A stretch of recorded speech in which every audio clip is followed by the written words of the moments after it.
It is June 2nd, 2025, and negotiators from Russia and Ukraine met in Istanbul today for just over 1 hour, enough time to exchange memorandums on their demands for a possible settlement to end this war. On Kiev's side, you got more of the same of what they've been saying for the last 3 years now, including no restrictions on Ukraine's military, no recognition of the regions that have voted to join Russia since 2014, and of course, their continued demand of reparations from Russia. Whereas on Russia's side, they're still demanding neutrality for Ukraine, recognition of those 5 regions, and they're also taking it a step further, insisting that there have to be protections for Ukraine's Russian speaking population, noting that Nazi related organizations need to be outlawed. Oh, and Russia is calling for an end to foreign aid for Kiev.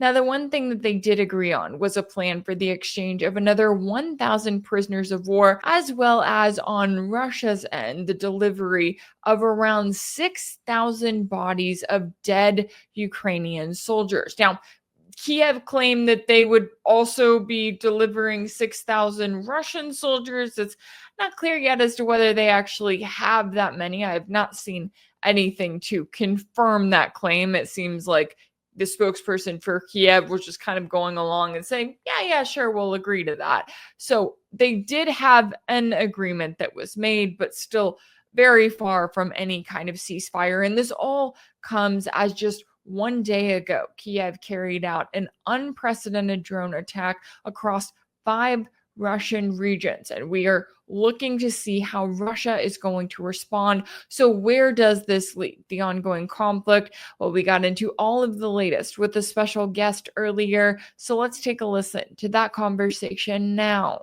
Joining me now to discuss is Andrei Martyanov, a veteran author and Russian military expert. Andrei, thanks so much for taking the time to join me. My pleasure, always. Now, I want to get your take on the latest here as we, of course, saw delegations from Russia and Ukraine met in Istanbul today, where they did exchange documents listing their demands for a possible ceasefire or even a possible end to the war. But I want to get into this attack that was carried out on Sunday first, because the timing of that is something that is very notable here, as Kiev, of course, carried out an unprecedented drone attack targeting nuclear bombers in military airfields in 5 Russian regions, stretching all the way to Russia's far east. Now, reports say that this attack took a year and a half to plan, that it required smuggling of these drones into Russian territory. So, how do you view the attack? Is this about actually harming the Russian military's capabilities, or is this about essentially trying to embarrass Russia? It's PR primarily. Not to say that out of those 5 planes which have been attacked, and I'm on the record, and it's PR action primarily because it was planned by MI6, and we know how British plan things. They just kill themselves primarily. They're not good at planning anything, but they did evidently they did damage beyond the repair to Tu-95 MCs, which are strategic bombers, and damaged other two Tu-22 M3s. But evidently, those will be returned to service. They have been damaged, not destroyed. So, and yeah, when they go and say about $7 billion or 40, I mean, math is not strong forte for the generally Western media and obviously British especially. So, but yeah, it was primarily PR.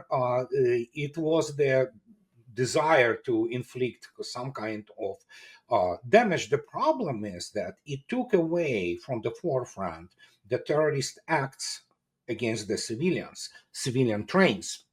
So much so that even Mr. Rubio had to express condolences to Mr. Lavrov yesterday when he spoke to him. And of course, somehow it doesn't matter anymore. But this is what actually NATO does. It's good, yeah, like, diversionary actions, terrorism, fighting civilians. And so I mean, that's pretty much it. Once the high of this, hysteria, which was, of course, even my blog, I had all those trolls immediately materializing in large numbers, and into my video, under my video yesterday, I have a bunch of the, Ukrainians and their supporters saying, "Oh yeah, Russia is defeated." Sure, today we saw how it was defeated. Russia capitulated by reinstating its thing. So, but yes, I mean, it's unpleasant. It's one off. They carried out, definitely did destroy two of them, 295 MCs. Uh, but it's all of this amounted to 3.1% of Russian bomber force, which is active. Russians can pull out of the conservation another 170 bombers if it comes down to it. So, I mean, militarily, it's not significant, but it was primarily PR and, create this atmosphere and hysteria prior to meeting in Istanbul, which we know concluded a few hours ago. And it was less than an hour. They basically handed them paper and negotiated to the, which was happening prior years too. It is the 24 to 48 hour ceasefire on the sectors to remove primarily overall majority of the corpses of the armed forces of Ukraine, which they begin to rot. And it has been complained for 3 years now. Once the spring summer comes, the stench in the gray zone is unbearable because you have, and so they kind of decided to give it again. It's not the first time that the corpses to be removed because it's a health hazard, horrendous. Yeah, and it was interesting to see, and I'm with you. I didn't expect too much to come from those talks. It seems like the agreement on the trading of prisoners of war is about all we're going to get. And on that note about this attack that was carried out by Kiev being a PR stunt, I mean, the media played right into it, right? Because initially Yeah, Kiev claimed, oh, we got 40 Russian bombers, we destroyed yeah, them. That was every headline. And then once you yeah, start reading into the article, then you eventually get to the paragraph where they say this can't not be independently verified. When I yeah, start looking into it, I'm going, okay, the video does, there's not video evidence of that, right? They show them blowing up yeah. a couple of planes and that's about it. But also, what was notable is you had a lot of these pro NATO accounts acting as if Kiev had just rolled out some new kind of capability, like they're going to be able to recreate this attack over and over again. And it's like, this took 18 months to carry out. So, where does that leave us when it comes to Kiev's focus on, like you were saying, they are focused on kind of these one off attacks, this Kursk incursion, this sort of thing. None of it benefits them whatsoever, but that seems to be their goal, which ultimately makes things worse for them on the battlefield. Well, yes, correct. Albeit, I have to say that it's not one off. They tried and did attack one of the Tu-95s and one Tu-22 a couple of years ago at Engels Airfield. And now we know, which is actually have been suspected all along, that all those drones are flying not from Ukraine, they're flying from the inside Russian territory. So, and this is obviously, well, CBS today, report that United States comes out, oh no, we didn't provide anything. Oh yes, you did. So they did provide the actually intel on the movement of the Russian strategic bombers, because this is what United States actively does. It's ISR, but it will continue. Terrorism, yeah, and diversionary actions. That's what it is. And this is obviously brings up this question, which nobody in the West wants to touch, because Russians committed a horrendous strategic mistake in 2014 when they essentially granted passports to so many people from the new republic, well, which are now oblast. I mean, on the and millions of Ukrainians went to Russia. They settled there, and with it, inevitably, they brought very many sleeper cells, which is and again, people have to understand it's the truism of the military science that guerrilla diversionary actions are capable only on the territory when a significant part of the population supports your activity. And this brings up this whole issue. That is why people now say, "Oh, they're Sheremetyevo." We know they filtrate them and all that. It should have been done obviously earlier, because now you haven't heard about this brotherly nation rhetoric for a long time now from even political top. The Ukrainians, as they exist today, they are not brotherly nation. This is I wrote about for years. They have coagulated into the political nation. So it's very many wrong reasons why it happened, but you cannot actually, how no matter how it is, they are others. They are not Russians, and they don't want to be Russians, at least majority of them. So, and that's the reason why Russians are not rushing to western borders and occupying all over Ukraine. So, and that's precisely the reason for all of that. And FSB obviously has now its hands full. You cannot exclude further attacks on that. Sometimes repetition of the Crocus City, because London is it's a hotbed of the terrorist activity, planning and implementing it, and so is CIA, United States. But at least the United States has already stated they expressed, condolences. Europeans, for the most part, they're giddy. They love to see Russian civilians killed, So that's who they are. Yeah, and I think that that's a really great point to keep in mind, because I know that some people look at this current situation and they're like, why didn't Russia go in, take out Zelensky on day one, overrun the entire country? And it's like, just because they could have done a version of that doesn't necessarily mean that that's what they wanted to do, because, yeah, Yeah, all of these concerns in terms of running the country, dealing with things, dealing with all of these Ukrainians and others there who hate Russians, that would now be something that the Russian government would have to deal with directly, even in a way that they're not having to deal with it now. And now back to your point about the Western involvement in this latest attack and really yeah. this latest escalation that we're seeing overall, I thought it was interesting. President Trump has been awfully quiet. And as you noted there, you had these reports immediately that were saying, oh, the White House had no idea about Oh this yeah, attack. he had a. Oh yeah, It's just. I mean, they selling this. Obviously, he knew. Trump is.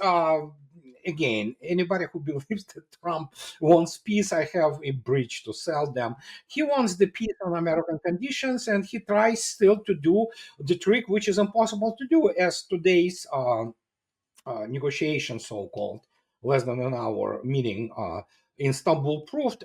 You cannot avoid being called the party to the conflict. United States is the force behind this essentially atrocity which happened, because they killed more than 1.5 million of the armed forces of Ukraine and about 100,000 of Russian servicemen. And they think that Russians are stupid, believing that they can be mediators.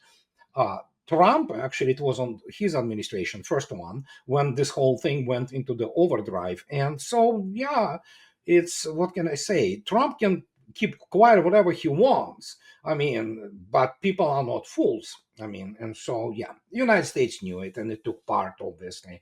But the main brain behind all this are British, because they have the visceral hatred of Russia and Russians. So, and this is there is a combination of the factors which define their attitude, especially the fact that they are basically historical sole losers. They used to have empire, now it is like little archipelago of with the no real economy practically, so and so they're really pissed. And then, yeah, I mean, they are on the verge of their evidently some people say that Starmer has to be again changed as a prime minister. um, I don't know. Nothing can save United Kingdom. It's on the way out as a nation, same way as France, for example. And so it will get much worse, and it's not going to get better, because United Kingdom will disintegrate eventually. It's inevitable. So will France, for example. Another so people who are fanatics, and I'm talking about the political elites, albeit large portions of the population of Europe, they are on board with that. No matter what people say. Oh yeah, we have the guy with the common sense. Oh good, 1/100. So he goes out and post the comment, hey, not all of us like this here. Yeah, I know you're not, but majority is, So, and yeah, what can I say? It is what it is, and it's a long game, and the United States lost on so many positions, and today what we saw pretty much sums it up, really. Yeah, and I also thought it was interesting, speaking of the UK, because Prime Minister Keir Starmer was speaking earlier, and he said that it's time for Britain to move to a war-fighting readiness as he announced plans to invest billions of taxpayer dollars into nuclear warheads and attack submarines. Now, I know that Russia isn't exactly shaking in their boots over this, but I No, mean, we are about to. Russians do from Homeric laughter. I mean, it's uh, when you Homerically laugh, you do shake in boots. It's I mean, it's unbelievable. It's PR. I mean, the guys are well, they are not even the part of whatever this G7 thing is. United Kingdom simply doesn't have scientific and other capability to do anything like this. And well, they can try, no doubt about it. But I mean, really, and we're talking about the fact that, especially the problem with their submarine fleet, that LinkedIn and in newspapers ads to find commander for the nuclear powered submarine fleet or Royal Navy. I mean, can you imagine a Russian Ministry of Defense saying, we need admiral who will run the Russian submarine fleet?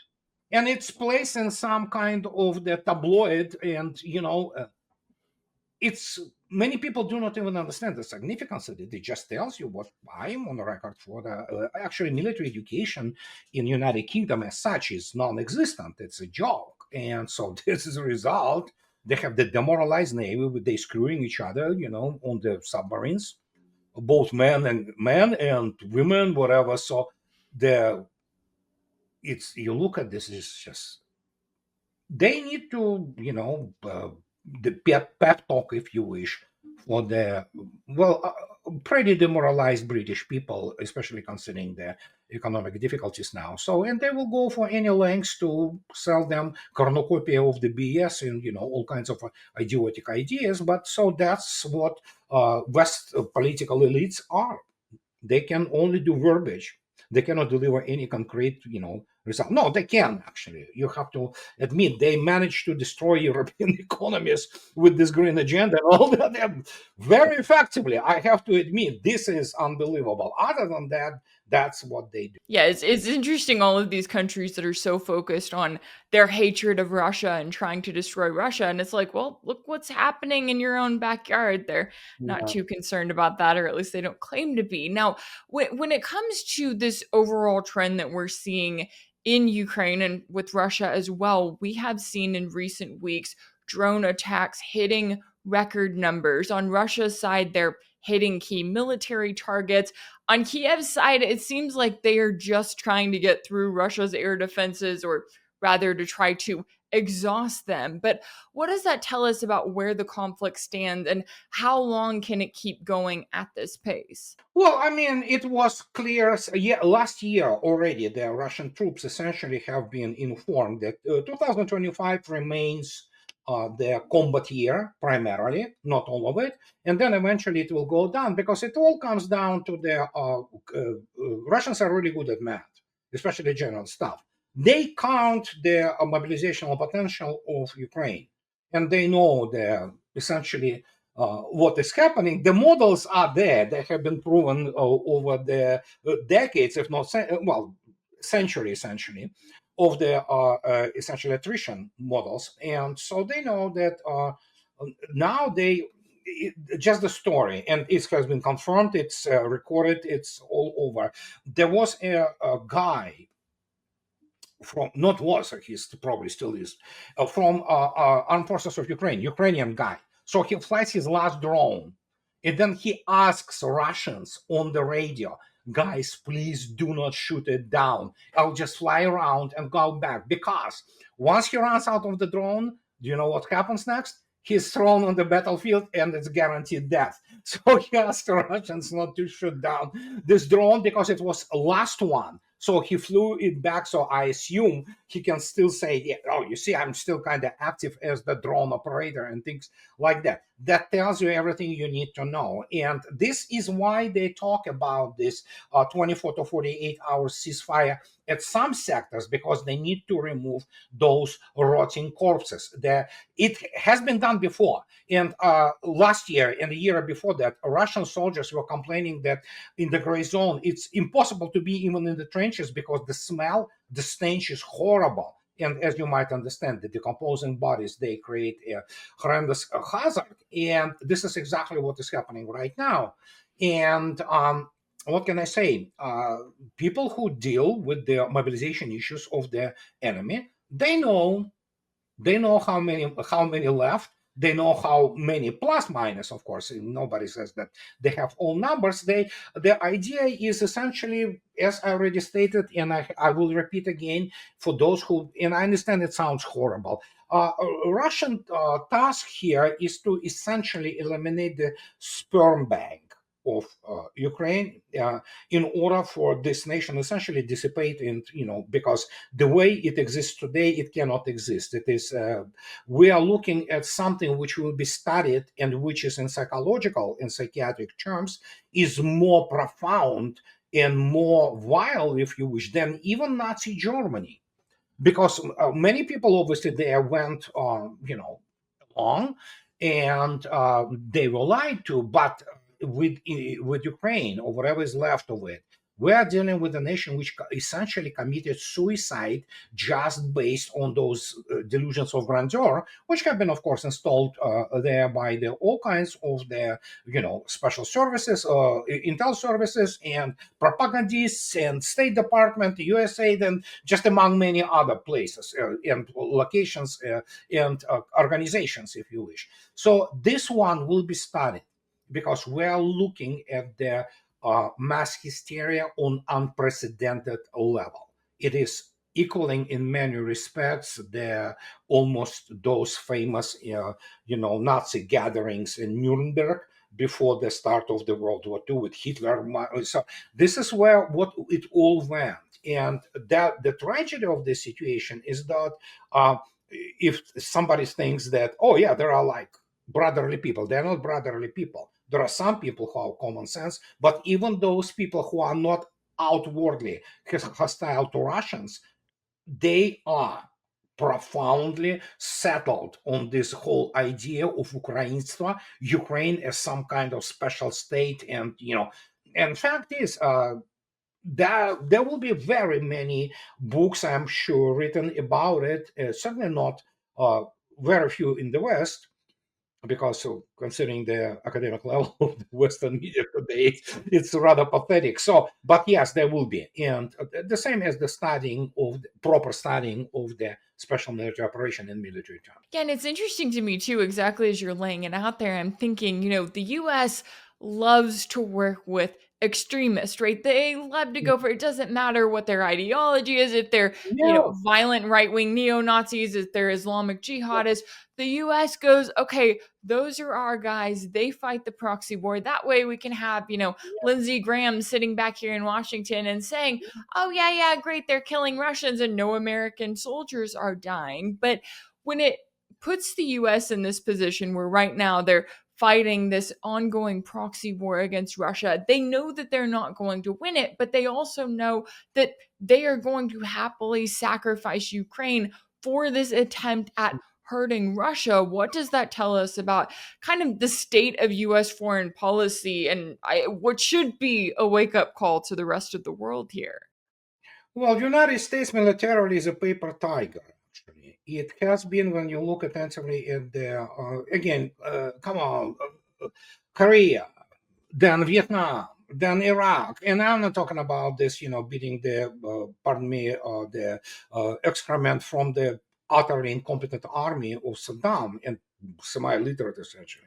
And so then we have Afghanistan and things like this, and on and on and on. And yet they still have audacity to come and say that, oh, we're so good, just now they have been humiliated, especially what is the main point of was always of American triumphalism. That's, oh, look at our technology. It was humiliated, simple as that. It's not good. all those weapon systems, they are not designed for anything really except to being sold. So they still can hurt, make no mistake. And so, yeah, they had this best proxy, the best proxy America ever had. And this best proxy was, of course, armed forces of Ukraine, which have been trained, transitioned to the NATO table of organization equipment, essentially. So they've been trained to so-called NATO standards, and now they see what happened to all that. And it's even the last, laughable as it is, because RAND is the fraudulent organization, as most of them are. And so even they said, oh, yeah, we need to improve the analysis on the pre-war analysis. Really, you can't. American system of the military education is a joke, too, So I know who those people are who teach, let's say, like strategy, like Sarah Payne, in the Naval War College. She has no clue. Those people literally have no clue. They have no clue about Russia. They don't have clue about real warfare, because everything what United States knows about war was written and installed, essentially, and ingrained by them, by the Wehrmacht and Nazi generals. From von Manstein to Hauser to all those people, they were responsible, working, including for the history department of the U.S. Army. As an official capacity, they wrote them history of the World War II, in which they were so great, but somehow we lost, but no, we were amazing, so yeah, they obviously, and the United States Army never operated on in reality. They thought that, oh yeah, we landed in Normandy and we won the war. Well, yeah, forget about that. Most of the 85% of creme de la creme of Wehrmacht and other Axis armies, Hungary, Italy, so, and you go on and on. Romania, they have been all basically killed on the Eastern Front.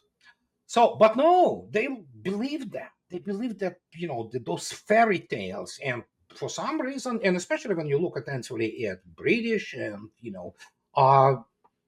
they have no clue about real history. They teach them some operations which are based on the garbage information. They do not understand, actually. No, I mean it. You literally can take any American general. He will know how to run anything. They will know how to run day-to-day, not operation, but the life cycle, so to speak, of the formation. They are not taught properly how to fight real war. They never were. And it's questioned like, oh, yeah, we knew that we can do it. No, they failed in Korea. It was to the greatest credit and strategic vision of actually Eisenhower, Dwight D. Eisenhower, who at that time was president, to stop this, basically bloodletting. And essentially, United States got used to hide behind the backs of their proxies. And they had this best proxy ever. And they thought that they will bloody Russian nose. Russians will go. They thought, okay, they will do these big air offensives. They will get into the full Ukraine, occupy it, and that will drain the resources. Putin's regime will. So, and you know how it goes. The fact that you say that you don't understand, a basic American officer has no idea about real operations, because they do not understand what correlation of forces and means is. They don't teach those things. They teach things that, oh yeah, we have the best aviation. When was the last time United States fought against the real serious air defense? I can tell you, in Vietnam, and it ended up really badly, So, but no, they think that because you fly into their zone, which has essentially no air defense, you fight their troops, which are, well, sandal wearing AK-74. The best you can find there is T-55 tank from 1952. So it's like, sure, why not? And there you go. That's what they taught themselves. All those lessons are primarily academically and militarily a fraud. There are some people who understand the operations, some people who understand what is happening. They say they raise voices, but they are never in any kind of the position on influence in any, even in Pentagon. And I look at those people who come out of it, they won't be able to hold any professional discussion on the issue of the real combined arms operations, let alone operations of this scale. At least one guy admitted it, Mr. Kavoli, who is still supreme commander of the NATO forces in Europe. He did admit it. But then again, did you see his background? He actually has a degree in biology. Oh, He's really? yeah, he went through the ROTC. I mean, uh, I don't know how to describe it. It's the discrepancy, the levels of the military thinking are they simply incompatible, and that is why you have people like Kellogg or General Keane or Petraeus. They're clowns essentially. They won't understand the first thing. Well, maybe they do. They just do not have enough, how to say it, honor and courage to come to the, mirror and say, "Good Lord, what did I do to myself?" Because basically, apart from the fact that, yeah, it's a war crime of the unimaginable scale, and essentially, most of the Western media, the journalists who represent this Western media, who were pushing this Ukrainian propaganda, they are war criminals. And there is definitely very little difference between Die Deutsche Wochenschau from 1944, when they are, and New York Times or anybody from CNN or from the press corps. Those people are morons, essentially. And as a result, this whole echo chamber imploded on itself, and now they scratch their head and they try to extricate United States from the conundrum. And United States is not intermediary; it is the party to the conflict. It is co-belligerent of Ukraine, and nothing could be changed. And Russians today, again, without following any kind of the instructions and suggestions from Trump administration, State Department, like they said 2 days ago. Oh, we have benchmarks. Who cares about your benchmark? Here's your memorandum. It's either my way or highway. This is simple as that. It was simple like this for 3 years now. Yeah, and it's crazy to me watching exactly as you're pointing it out there. But on the US side, it's like we've got Defense Secretary Pete Hegseth going, "We are prepared to win a war against China." And I'm like, you couldn't even beat the Houthis in Yemen. Like, no, you're not. And you're certainly not beating Russia. In fact, you're giving Russia multiple years of direct combat experience that the US is not getting on its end just by sending support to Ukraine.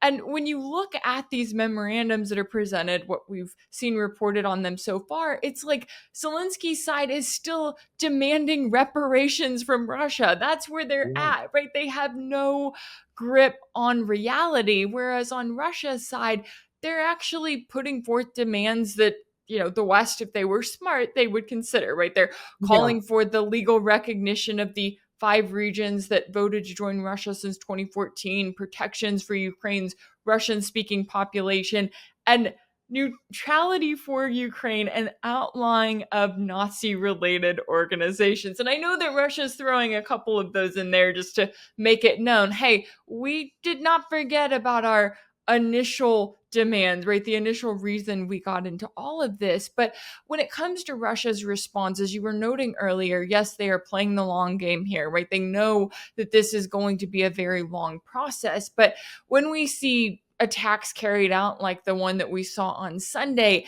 does there come a point where we see, I don't know if it's a harsher response from Russia, or is this just about grinding down Kiev's military to the point when it collapses? Yes, we know it's going to be a long battle, but that is the overall goal, and that's what Russia is going to continue pursuing. Yeah, what you said last, yeah, absolutely. I mean, again, make no mistake, those acts will continue. They happened before, just this one is slightly more scaled up, but it's they will continue.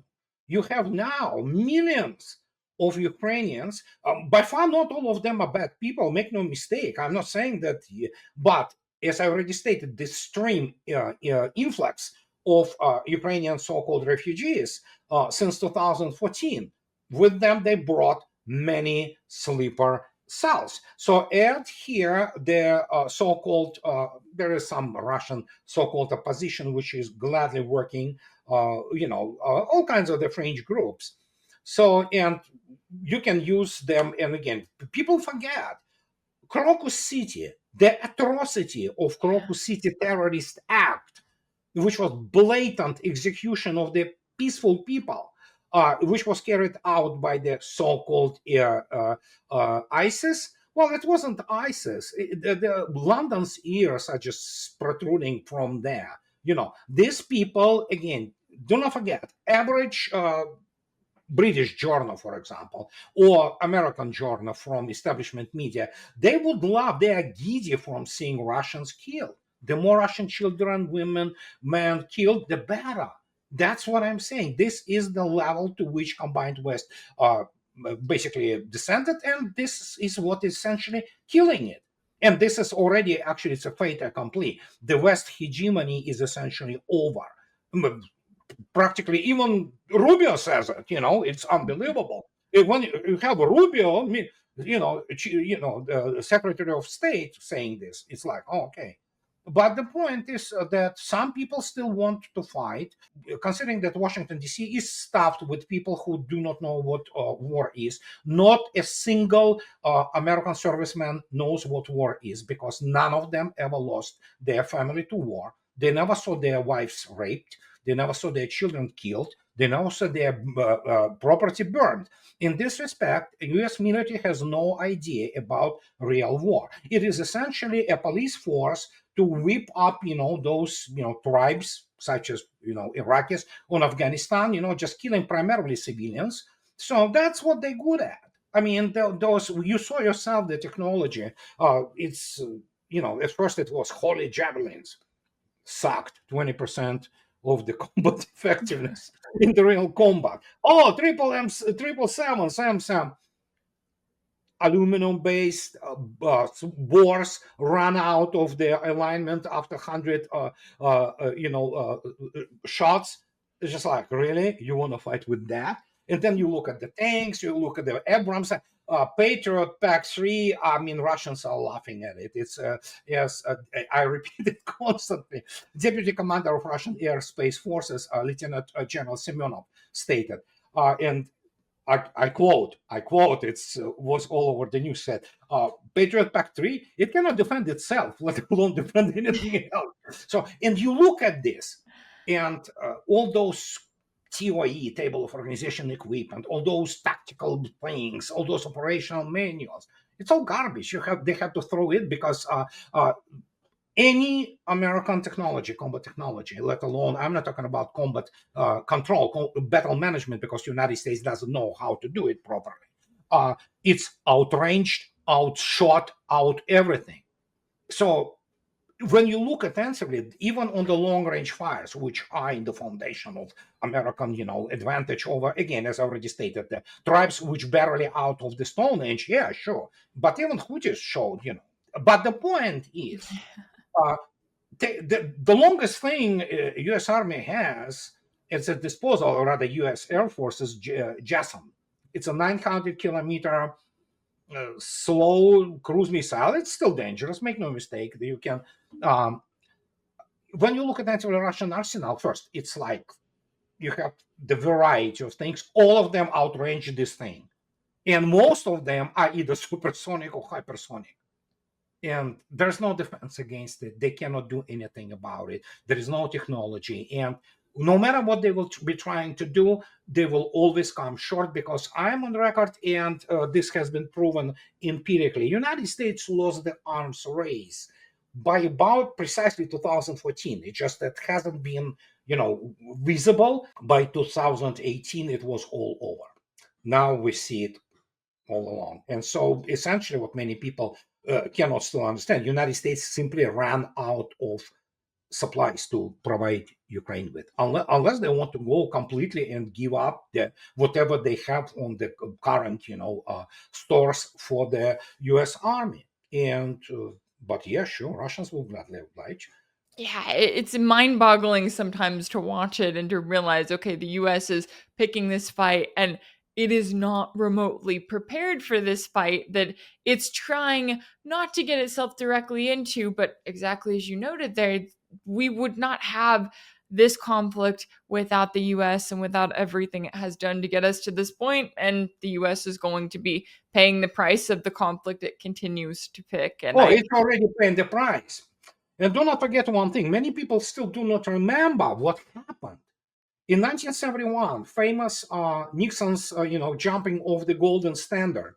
Many people don't understand why it happened. United States simply couldn't finance the war in Vietnam. And let me put it this way, economically, United States of circa 1970, 1971, when adjusted for the time, it would look like an industrial giant compared to today's United States. And yet they still had to get off the golden standard in order for them to have the ability to make emissions and to finance the war in Vietnam. And war in Vietnam, frankly speaking, is not even the scale, or they still managed to kill 3 million civilians, but it is not even the scale of what is happening on the front lines right now in special military operation. And that just shows you how unprepared they were. Yeah, and I love how the US is like, "Oh, we've got the UK, we've got France, we've got Germany." It's like it is not going to end well for the West. At least it does not seem to be that way. But I always appreciate you taking the time to join me to break down and to explain all of the latest here. Andrei Martyanov, a veteran, author, and Russian military expert. Thank you so much for your time and My insight. pleasure. My pleasure. If anything in this video resonated with you, be sure to like it, share it with your friends, leave a comment. And as always, don't forget to subscribe. And if you want to keep up with all of my work, make sure that you're subscribed to my page on Substack. That's rachelblevins.substack.com. That's where you'll find ad-free videos and new weekly episodes of my exclusive series for paid subscribers called Sanctioned. You can also catch Sanctioned over on my page on Patreon. That's patreon.com/RachelBlevins. As always, thank y'all so much for all of your support, and I'll see you next time.